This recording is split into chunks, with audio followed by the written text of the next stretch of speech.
সাতক্ষীরার ভোমরা স্থলবন্দর থেকে পণ্য নিয়ে বরগুনায় আসা ট্রাক থামিয়ে সড়ক থেকে উত্তোলন করা হচ্ছে চাঁদা। চালক ও সহযোগী জানান, দীর্ঘ পথ অতিক্রম করে কোথাও চাঁদা দিতে না হলেও বরগুনা পৌরসভায় ঢোকার আগেই তাদের কাছ থেকে হাতিয়ে নেওয়া হয় 200 টাকা।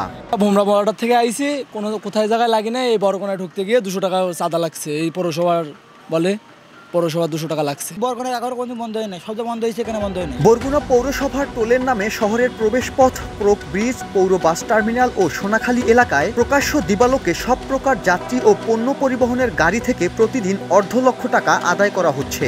আর এ টাকা দিতে অস্বীকৃতি জানালে হুমকি ধমকি, মারধর, এমনকি গাড়ি আটকে রাখা হচ্ছে বলে অভিযোগ চালকদের। যদি না দেওয়া হয় অনেক বকাবকি, মারধর করার চেষ্টা করে। আমাদের টাকা না দিলে তাও লড়াই ধরে বা মারে, অনেক অত্যাচার করে। টাকা আদায়কারীদের দাবি, সড়কে যানবাহন থেকে টাকা উত্তোলনের জন্য পৌরসভার কাছ থেকে ইজারা নিয়েছেন তারা। মামলা ছিল, কিন্তু এটা এই বরগুনা যারা ইজারা নিয়েছে তারাই রায় পাইছে। এখানে তো ইজারাদাররা যারা ইজারা ডাক নিয়েছে তারা দেখভাল করেন, এটা তো ইজারা দিয়েছে পৌরসভা। তারা ইজারাদাররা যারা নিয়েছে এই সুবাদে আমরা হলে যে রাস্তায় যারা ডাক নিয়েছে আমরা রাস্তায় এই টোলটা আদায় করি। পৌরসভা 3বার তারা মূলত টেন্ডার কল করেছে, তো 3বারের বারে হলো যে আমরা পেয়েছি। এক রিট আবেদনের প্রেক্ষিতে 2022 সালের 21 এপ্রিল টার্মিনাল ব্যতীত টোলের নামে সড়ক থেকে চাঁদা উত্তোলন নিষিদ্ধ করে উচ্চ আদালত। এ আদেশের প্রেক্ষিতে ওই বছরের 25 সেপ্টেম্বর সড়ক থেকে টাকা আদায় বন্ধের নির্দেশ দেয় স্থানীয় সরকার, পল্লী উন্নয়ন ও সমবায় মন্ত্রণালয়ের স্থানীয় সরকার বিভাগের পৌর এক শাখা। আইনজীবীরা জানান, আদালতের আদেশ অমান্য করে টোলের নামে প্রকাশ্য চাঁদাবাজির বৈধতা দিয়েছে বরগুনা পৌরসভা।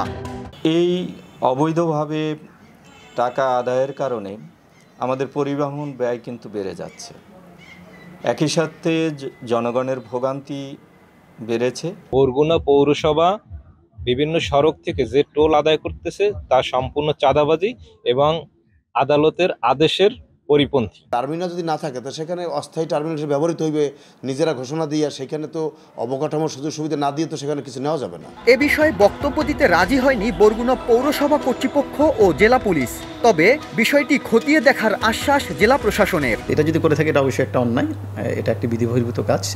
আমি পৌরসভার সাথে কথা বলবো বিষয়টা নিয়ে, এবং এই ধরনের কাজ থেকে তারা যেন বিরত থাকে, অবশ্যই সেই বিষয়টা আমরা দেখভাল করব।